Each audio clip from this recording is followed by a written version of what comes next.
Two people start creatine on the same day. Same product, same dose, same training program. 6 weeks later, one of them has added reps to every lift, increased total training volume, and noticed a clear difference in how they feel between sets. The other one took it for 6 weeks, felt absolutely nothing, and concluded creatine is overrated. Both experiences are real.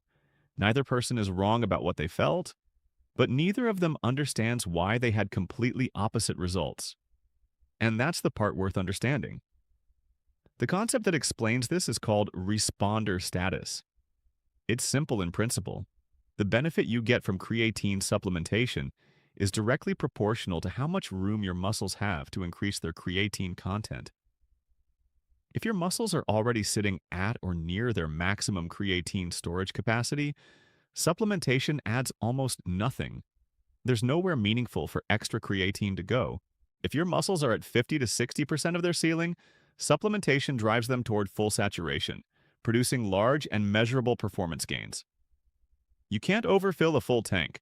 What determines your baseline creatine level before you ever start supplementing? Diet is the dominant factor. Creatine is found in meaningful quantities only in animal muscle tissue: red meat, pork, poultry, fish, and seafood. Regular meat eaters, particularly those who eat red meat several times a week, have accumulated dietary creatine that keeps their muscle stores higher than someone who eats little or no animal products. Vegetarians and vegans receive essentially zero dietary creatine, leaving their muscles entirely dependent on internal synthesis, which maxes out at about 1 gram per day. The predictable result: plant-based individuals start supplementation at lower baseline creatine levels and have substantially more room for improvement. Studies consistently show vegetarians and vegans achieving the largest absolute gains in muscle creatine content and the strongest performance responses from supplementation. They're not responding differently because of some metabolic quirk. They're responding more dramatically because they had more space to fill. Training history and muscle mass are the second factor. Larger muscles have greater total creatine storage capacity, but heavily trained athletes also tend to eat more protein, more meat, and have better overall nutrition, which contributes to higher baseline creatine stores. Elite athletes who eat well and have trained for years are often already sitting closer to their ceiling than someone newer to training, leaving less room for supplementation to produce dramatic changes. Genetics are a real factor at the transporter level. Your creatine transporter, the SLC6A8 protein, has known population variants that affect how efficiently creatine moves from your bloodstream into muscle cells. Individuals with lower transporter efficiency may reach full saturation more slowly, or may hit a lower effective ceiling, even with consistent supplementation. These individuals represent the closest thing to true non-responders, though the label is imprecise. They may still be accumulating creatine and receiving some benefit that isn't registering as a clear performance shift within the study window. Exercise type is the fourth and practically important variable. The phosphocreatine system, the one creatine directly powers, dominates during the first 8 to 12 seconds of maximal effort.